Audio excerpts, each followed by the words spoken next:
colega João Pedro colocou ainda há pouco, era um momento em que a honra do homem ela estava acima de tudo, até mesmo da própria vida, né? Então, para defender a sua honra, o homem estava disposto a tudo. Então, imagine só, uma pessoa, um cidadão que desafiava um outro, e este outro não poderia recusar de forma alguma. Ele teria que defender a sua honra. Caso contrário, caso ele se recusasse a participar desse duelo, imagine só, era uma pessoa que estaria sendo forçada a viver completamente à parte da sociedade, ter uma vida completamente solitária, né, renunciar aos encantos da sociedade, seria exposto a insultos, a vergonha. Então, tanto é que Beccaria diz que a honra nesse período era uma necessidade de sufrágio público, uma necessidade de estar defendendo a sua honra.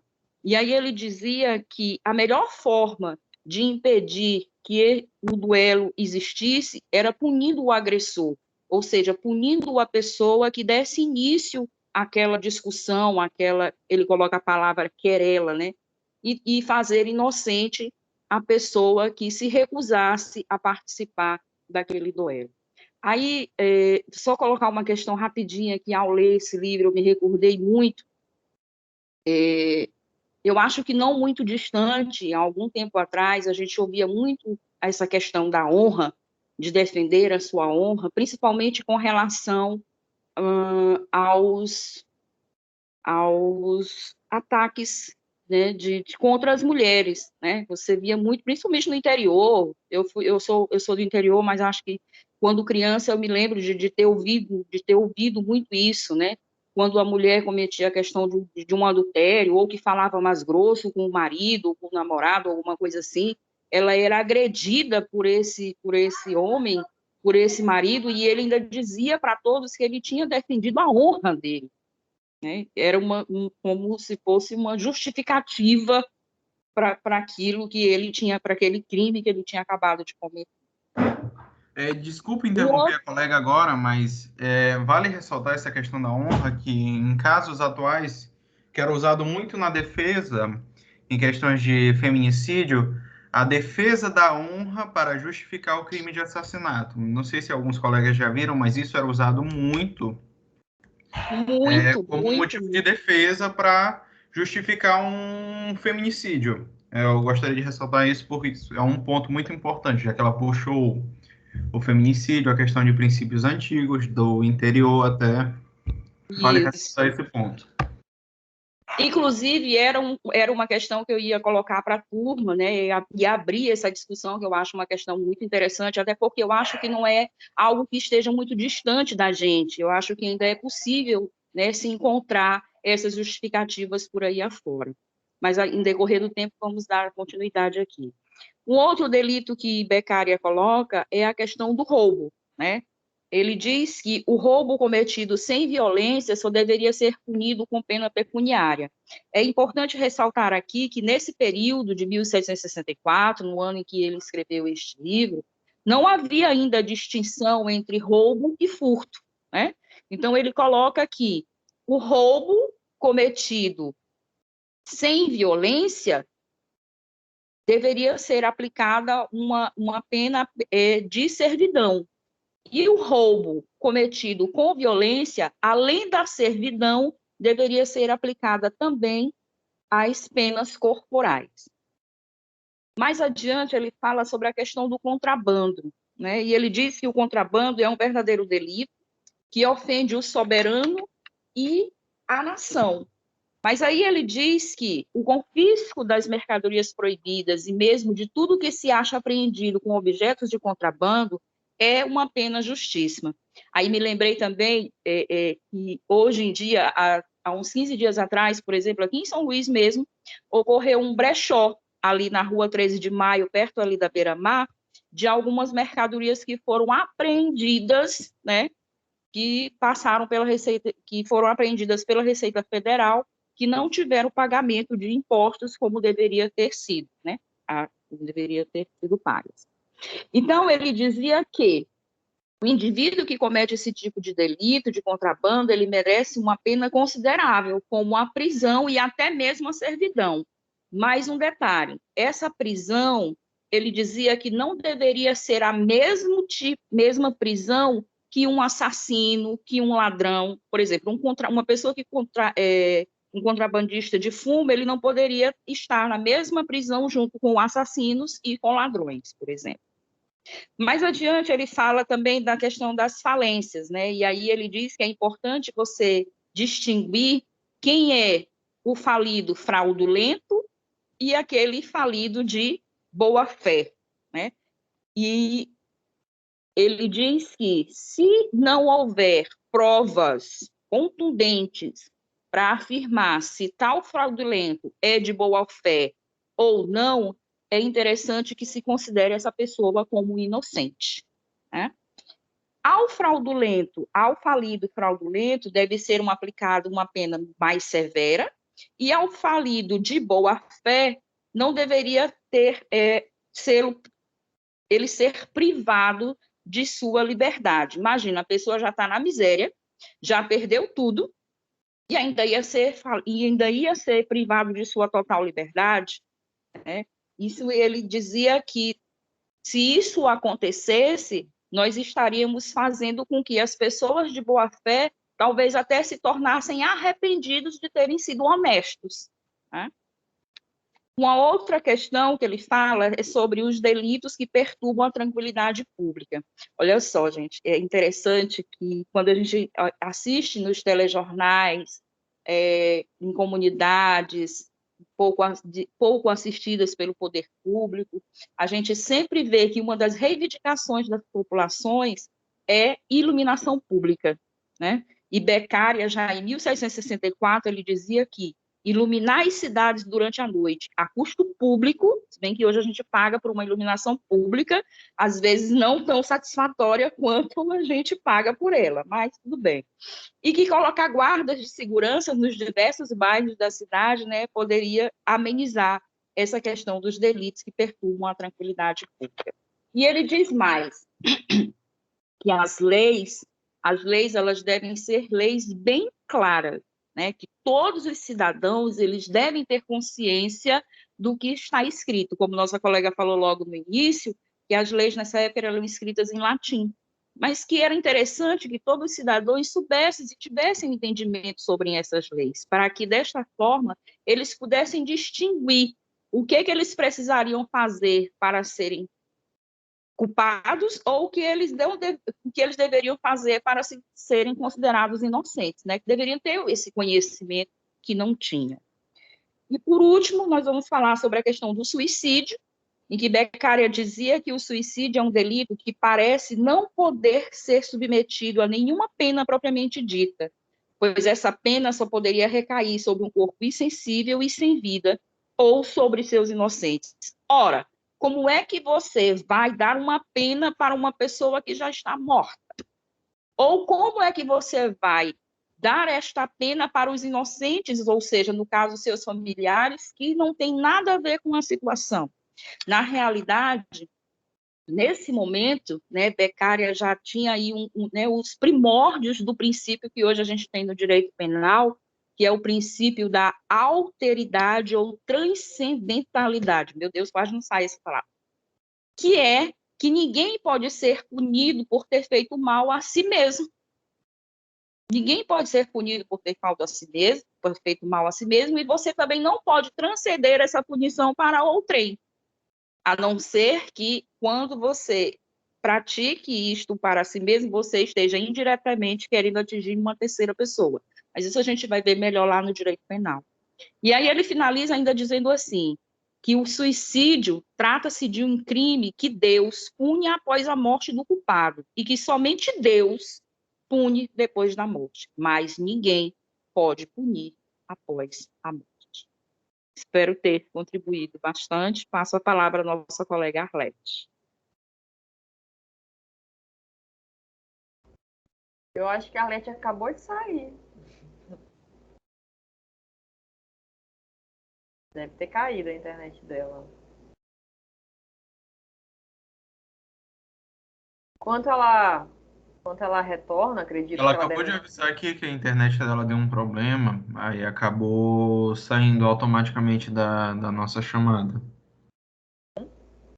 Então, assim, gente, quanto a Arlete volta, eu consigo visualizar temas muito importantes e sensacional falar com o Beccaria, né? Na verdade, fazer esse diálogo com ele.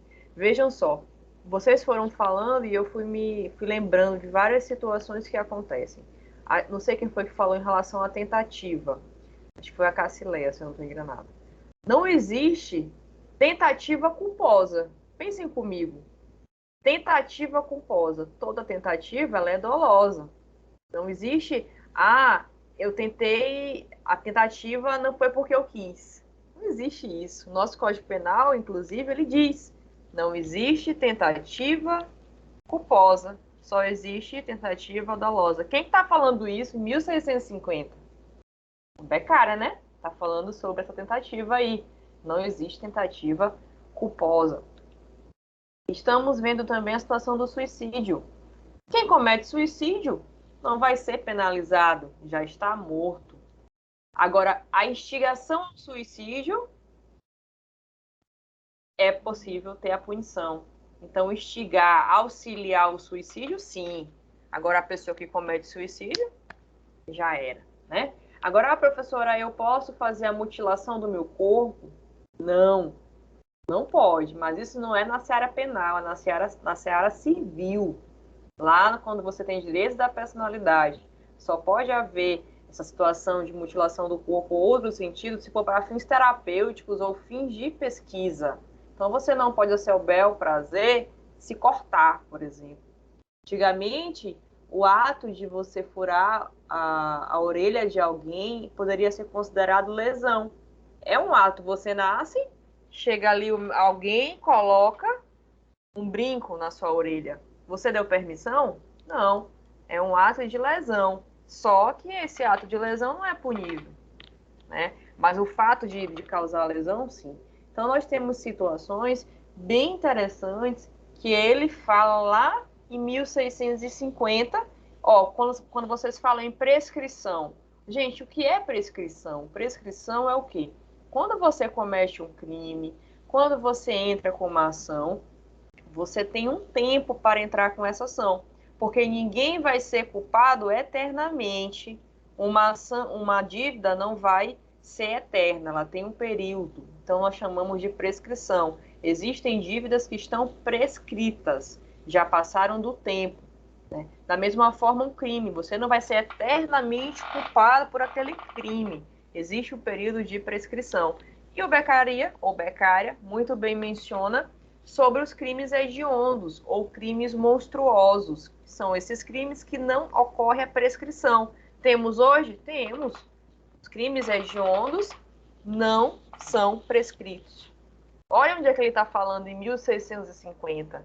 Também muito importante para aquilo que a gente tem como hoje. A moderação das penas ou a gradação das penas.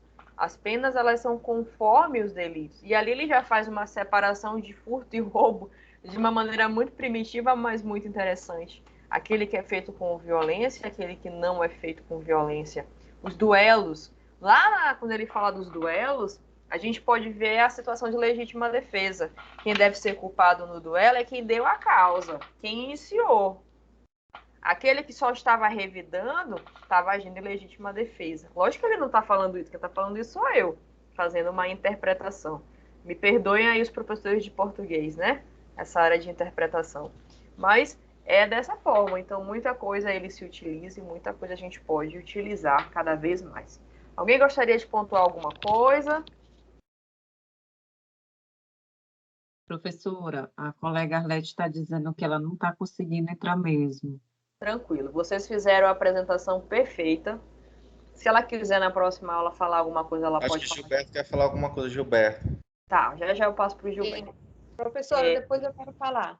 Tá, eu vou passar depois, mas assim, foi sensacional. Os outros grupos, é isso mesmo que eu queria, era desse jeito que eu queria. Se a gente tivesse mais tempo, nós iríamos fazer um debate melhor, mas é isso mesmo, aliar a teoria com o livro e a gente fazer esse debate de bastante Cristo. Vou abrir para Maria, para Glória, desculpa, e depois para o Gilberto. É só para fazer aqui uma ligeira conclusão. Eu sei que eu excedi no meu tempo, mas aqui é a conclusão que nós tiramos aqui dessa obra, que a obra ela retorna um único ponto. Qual seria? A pena deve ser essencialmente pública, pronta, necessária, menor possível de ser aplicada e proporcional ao delito e determinado pela lei. Aí conclui-se que, a partir daí, o livro possui algumas críticas ou adição à obra de Beccaria.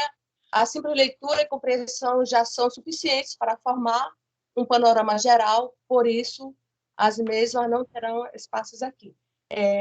Foi o que eu concluí, e se os colegas quiserem também fazer uma breve conclusão, para a gente entregar a fala para o colega que faz a sua pergunta. Obrigada.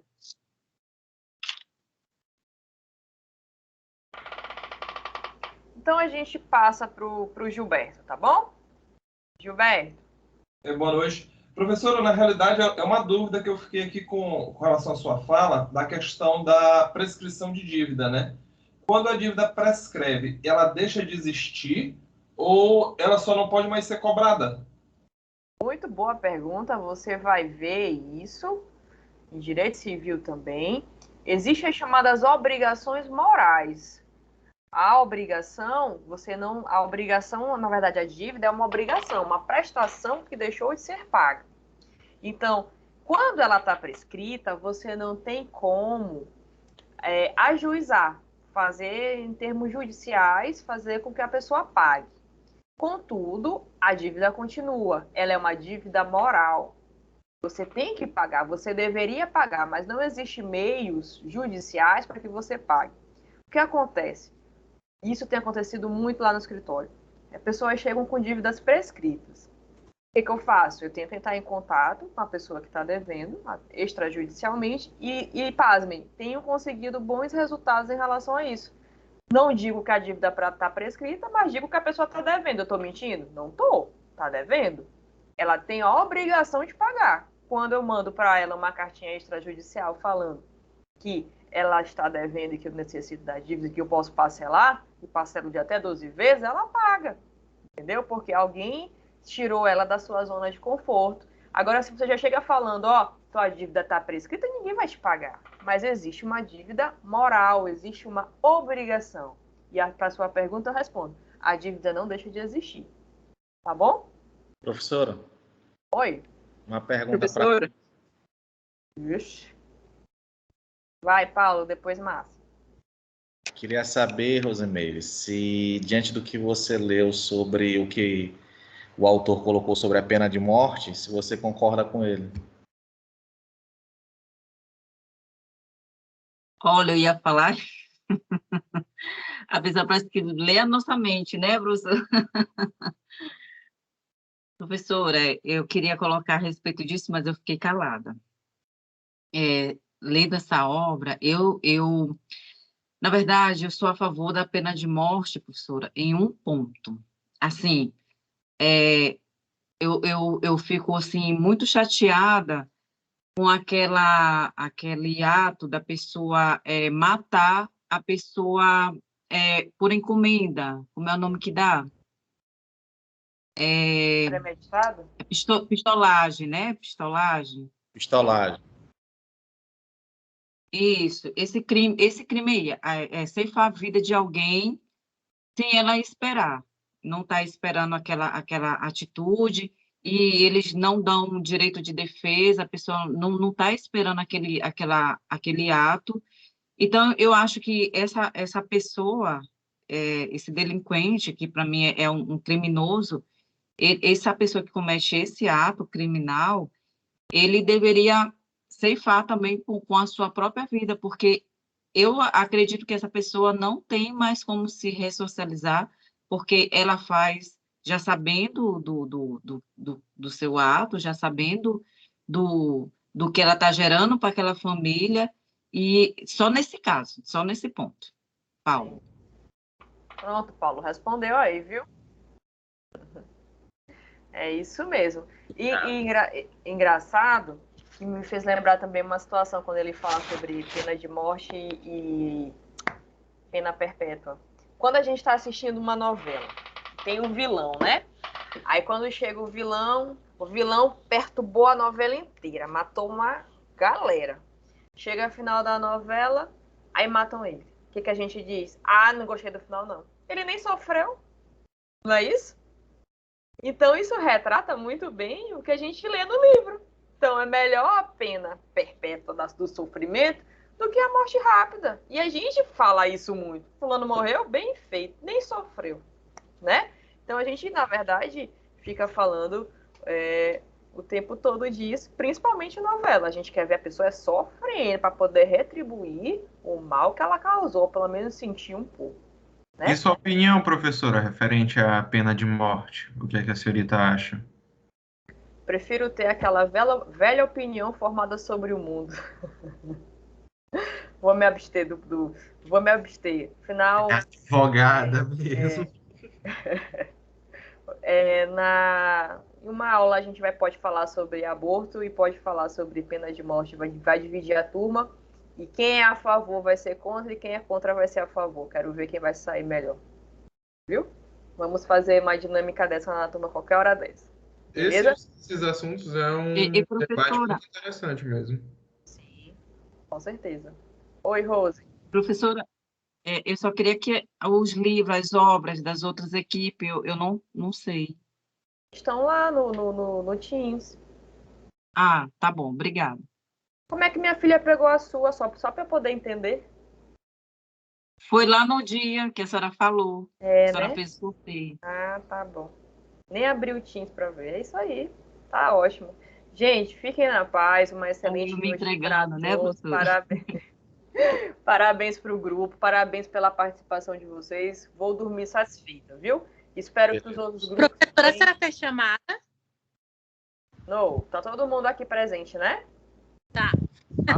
Obrigada, tá, Josiel? Obrigada. Josielma, boa noite. Josielma, né?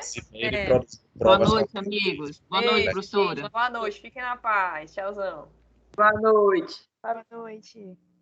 Rosimeire produzindo prova contra ti, mulher.